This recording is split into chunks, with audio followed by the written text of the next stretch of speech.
Naghahanap ba kayo ng isang Bluetooth speaker na napakamura lamang? So meron akong marirecommend sa inyo. So ito po yung ating Bluetooth speaker na 2 inches. Meron siyang strap, pwedeng isabit.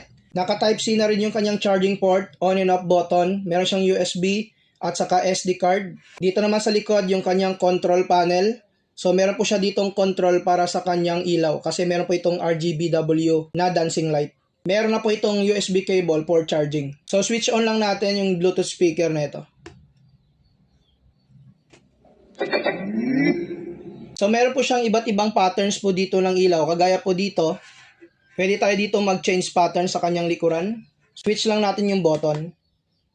Ito yung kanyang mga pattern. So pag once po nag-music po yan, sumasabay po yung ilaw na ito. Habang nagpi-play kayo ng music, unti-unti po yung nag-change yung kulay. So makikita po niyo, nagpalit na po siya ng kulay. Ito naman yung pangatlong pattern po niya.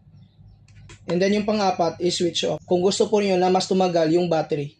Sa murang halaga po niya, wag na lang po kayo mag-expect na ma-base talaga yung Bluetooth speaker na ito. Dahil sakto lamang yung tunog nito, pwedeng-pwede niyo po itong gamitin pang kwarto or pang opisina po ninyo. So mag-connect lamang ako dito ng player dito sa ating Bluetooth speaker. Muna natin yung sound check.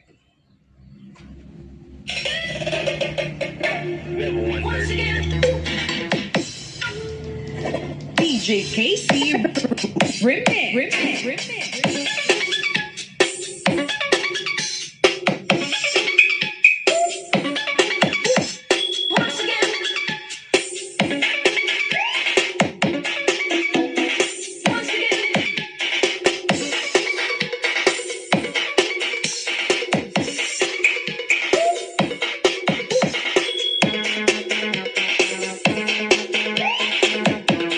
So for its price, hindi na kayo lugi dito sa Bluetooth speaker na ito. So kung gusto niyo mag-avail ng ganitong klaseng Bluetooth speaker, pakiclick lamang yung ating yellow basket.